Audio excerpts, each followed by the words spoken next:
This video is made for women in fandom spaces. Hey team, how are you going today? It is Honey here and welcome back to my channel. Today we have another episode of Faking It, a series where I talk about how to adult and some other things about living in a world where things aren't determined for you and you have to make up your own mind about shit, and critically analyzing the power structures that exist in our society and how and why they benefit you and how and why to dismantle them. So that's taken a turn. It used to be about just depression. Now it's about kind of all of it. It's about all the shit stuff. It's about all of it. So buckle in, strap in.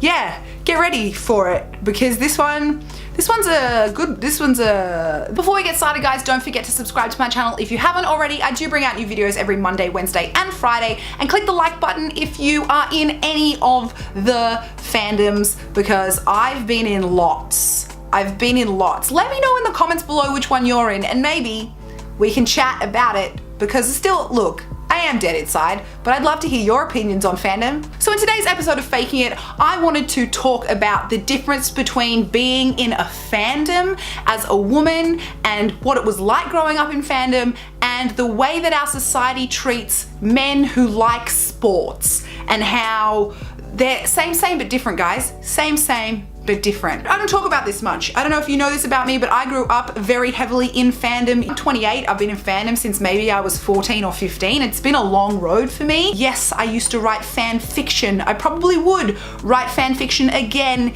if I ever was able to feel joy in my soul. But I wake up most days hating everything. So that's why I don't do it anymore. Not because I've grown out of it, not because I think people should grow out of it. I think if you're 70 and you're writing fan fiction, more power to you, Ethel. Good on you, love. I want to read it. Especially if it's a coffee shop AU. Come at me, please.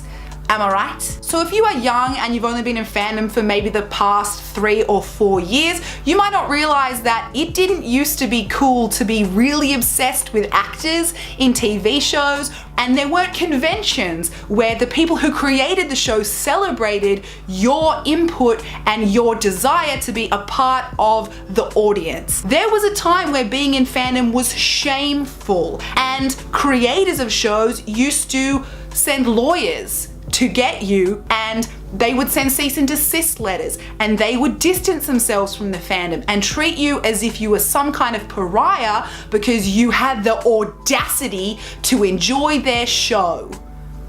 Let me tell you, loving something so much and being told that you should be ashamed or embarrassed of it is really fucking annoying when there are aggressive adult men who are sports fans who go on to bash people in the name of their team because they didn't win, who are being told that's okay. That's a healthy exhibition of male interest and male rage when all I'm doing is typing some words on a keyboard and sharing it with other people who actually want to read those things, and I'm being told that what I'm doing is somehow wrong and disgusting and should be stopped. But oh no, Brett over there who just sucker punched some dude because he was wearing the wrong jersey, he's cool. That's fine, mate. Taking away from sports for a minute, I also think it's important to address that certain television shows that are very similar, some are seen as the height of television, the golden age of television, such good production value, and some of them are seen as throwaway shows, very flimsy because of who is interested in it. With shows like Supernatural where it's grounded in a reality but with an element of fantasy, because of the female fandom, something like that is quite devalued, whereas a show like Game of Thrones for some reason put some boobs in it, have men like it, and suddenly it's a well-written show that everybody loves, critically acclaimed. They're both kind of the same as each other, guys. I don't know if you've ever watched Supernatural and Game of Thrones. I watch both. They're really they're pretty much exactly the same, and I am aware that people are going to comment below and tell me that I'm wrong, but let me ask you this. Are you saying that because it's embarrassing to be a fan of Supernatural, but it's not embarrassing to be a fan of Game of Thrones, and you want to distance yourself from the fandom, not necessarily the actual product, but the fandom and what people will perceive about you if you are seen to be part of that fandom, And then if that's the case, why? Why is one fandom accepted more than the other? And one of them, people that just love good storytelling and good TV and well-produced stories, as opposed to, oh, stupid fans who just want to watch hot men run around. I would argue that a lot of the reason people watch Game of Thrones is because they're guaranteed to see breasts, but for some reason that doesn't mean that the show is bad. It just means that it's a good show that everyone should watch, and if you don't, some reason you're missing out on things. I also believe that a lot of female fandoms and fan fiction and fan art have come around because people see a gap in the media that they are watching. So women see shows and think there aren't enough, not necessarily consciously, they think there aren't enough female characters in this show. So I'm gonna write this show to be better suited to my interests and my needs. And for some reason that's seen as not acceptable. That's not canon. That's not okay. That's not what the writers of the show wanted you to take from it. Well, it's really easy for you to say this show is really good and this show is perfect and this show doesn't need changing when you are the target audience as a straight white man being catered to in all forms of media. For you to say, well, this show doesn't need changing, it's gross and weird of you to write that differently, fundamentally misunderstands that everybody else other than you is alienated from that media because they aren't represented in it in any substantial way. Yeah, maybe there's a few token female characters.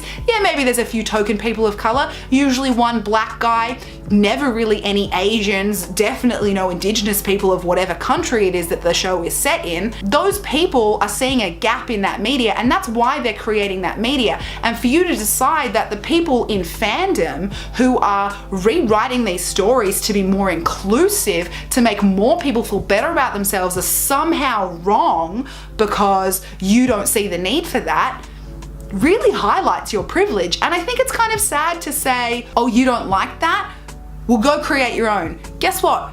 People aren't hiring women directors. People aren't hiring writers that are people of color. I mean, yes, obviously in the last few years there has been a groundswell to hire more of them, boycotting the Oscars by Will Smith. So many more statistics have come out, but it's a very slow process to get more people who aren't straight white dudes creating media. And for you to say, well, just create your own, there is an entire system there that devalues what women are interested in. I don't know if you guys know this, but in professions, you know how sometimes we say actor and actress? The reason that we do that is because when women came into the workforce, men in those jobs decided they didn't want to be associated with the women doing those jobs. They said, well, I'm an actor, but they're an actress. And that's different. And they wanted to remove themselves from the females in their job. But for us to not sit down and realize the context of the fact that in every single area of our lives in history, men have wanted to disassociate themselves from female interests and female skill and devalue things like teachers and nannies and childcare workers because that's feminine, and cooking is a woman's work, but being a professional chef, most of those people in those jobs are men.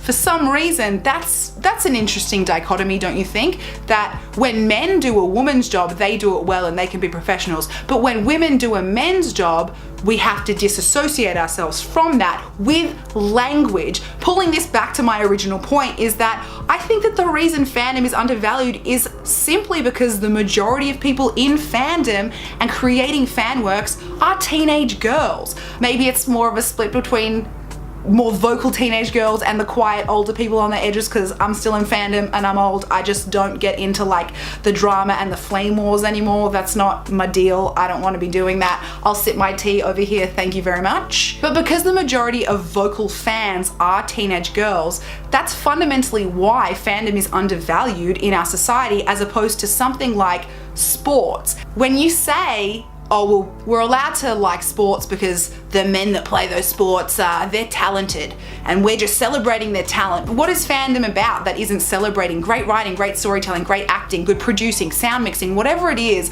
of the media that the person has attached to and that's why they're in the fandom? How is that any less of a skill than playing a sport? Why have we decided that kicking a ball is somehow more valuable than engaging with an audience, changing people's minds about something, creating from scratch, as opposed to just playing by the rules of something that someone made up a few hundred years ago. You can tell what I think about sports. And I'm not saying that every single person who likes sport is a hooligan and a thug, and I'm not saying that every single person who likes fandom sits quietly behind their computer and doesn't start drama, because there are definitely toxic parts of any support group for any activity. What I'm saying is, if you are ashamed to tell your friends that you are in the Supernatural fandom or the Doctor Who fandom or any of those, then that is problematic. If you are also not ashamed to tell your friends, oh yeah, I support this sports team. Oh yeah, I follow this code.